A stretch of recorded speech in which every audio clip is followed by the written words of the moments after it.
मेरा सवाल ये है कि महिलाओं में इनफर्टिलिटी की समस्या बढ़ते चली जा रही है और टीन एज में एक्ने पिंपल्स की, सर ऐसा क्यों है? देखिए, ये बड़ा इंटरेस्टिंग सवाल है। ये हार्मोन से रिलेटेड सवाल है। हमारे शरीर में कई सारे हार्मोन्स हैं जो बहुत सारी चीज़ों के लिए रिस्पॉन्सिबल होते हैं और ये काफ़ी कठिन समझने वाले प्रश्न हैं, हार्मोन से रिलेटेड प्रश्न हैं। तो अगर हम बात करते हैं कि ऐसा क्यों होता है, तो ऐसा इसलिए होता है क्योंकि एक मेल हार्मोन होता है जिसको टेस्टोस्टेरॉन कहते हैं। क्या कहते हैं? टेस्टोस्टेरॉन, जो पुरुषों में पाया जाता है। किस में पाया जाता है? पुरुषों में। महिलाओं में तो नहीं होता। हाँ सर, लेकिन ये मतलब क्या टेस्टोस्टेरोन खाली मेल हार्मोन होता है? हाँ। लेकिन क्या ये महिलाओं में पाया जाता है? आप बताइए, आप लोग बताइए, नहीं पाया जाता? कितने लोग ऐसे हैं जो ये मानते हैं कि मेल हार्मोन टेस्टोस्टेरॉन महिलाओं में पाया जाता है? हाथ उठा लें। जितने लोग मानते हैं नहीं पाया जाता वो हाथ उठा लें। दोनों में नहीं उठा रहे। तो इसका आंसर है कि मेल हार्मोन टेस्टोस्टेरॉन पुरुषों में तो पाया जाता ही है, पर कम मात्रा में ये हार्मोन महिलाओं में भी पाया जाता है। अब प्रश्न था मैडम का कि आजकल महिलाओं में इनफर्टिलिटी की समस्या बढ़ती जा रही है, ऐसा क्यों? और ऑयली स्किन, एक्ने, वल्गैरिस या पिंपल्स की समस्या बढ़ती जा रही है, ऐसा क्यों? तो इसका सीधा सा उत्तर है कि जो महिलाओं में टेस्टोस्टेरोन अगर कम मात्रा में पाया जाता है तो ये बहुत अच्छा होता है। ये किन चीज़ों में काम करता है? उनकी बोन हेल्थ के लिए काम करता है। उनकी हड्डियों में ऑस्टियोपीनिया ना हो, ऑस्टियोपोरोसिस ना हो, गिरें तो फ्रैक्चर ना हो, इस चीज़ में वो हार्मोन काम करता है। उसके बाद ओवरऑल वेल बीइंग की फीलिंग लाता है, उनको एक ओवरऑल सेटिस्फैक्शन या वेल बीइंग की फीलिंग देता है।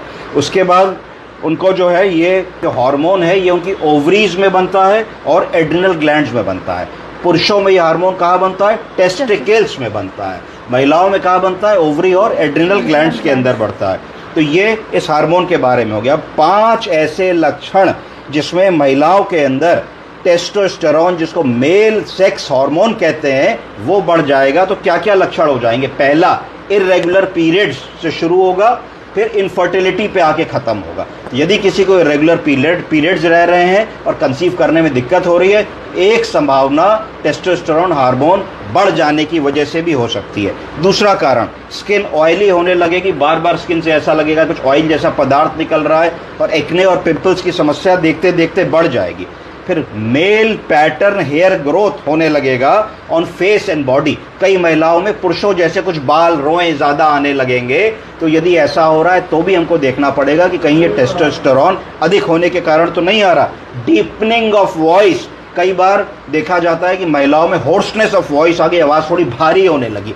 अगर ये लक्षण मिल रहा है तो भी हमको देखना पड़ेगा कि टेस्टोस्टेरोन की मात्रा अधिक तो नहीं हो रही है। मूड चेंजेस अगर बहुत ज़्यादा हो रहे हैं, एंग्जाइटी बहुत ज़्यादा हो रही है, इरिटेबिलिटी बहुत ज़्यादा हो रही है, बात बात में गुस्सा आ रहा है, चिड़चिड़ापन आ रहा है, तो भी एक दिमाग में आना चाहिए कि टेस्टोस्टेरोन की मात्रा अधिक तो नहीं हो रही है। फिर अंतिम चीज़ जो बहुत इंपॉर्टेंट है आजकल की जनरेशन में, हेयर लॉस एंड बाल्डिंग, गंजापन। अगर गंजापन हो रहा है तो भी टेस्टोस्टेरोन की मात्रा अगर अधिक हो जाएगी महिलाओं में तो भी हो सकता है। तो एक बार हम फिर रिपीट करेंगे, 5 ऐसे कारण महिलाओं में जो टेस्टोस्टेरोन हार्मोन की मात्रा अधिक हो जाने पे हो सकते हैं। बोलिए मेरे साथ साथ। Infertility, irregular periods, acne, oily skin, male pattern hair growth on face and body, deepening of voice, mood changes, irritability, anxiety,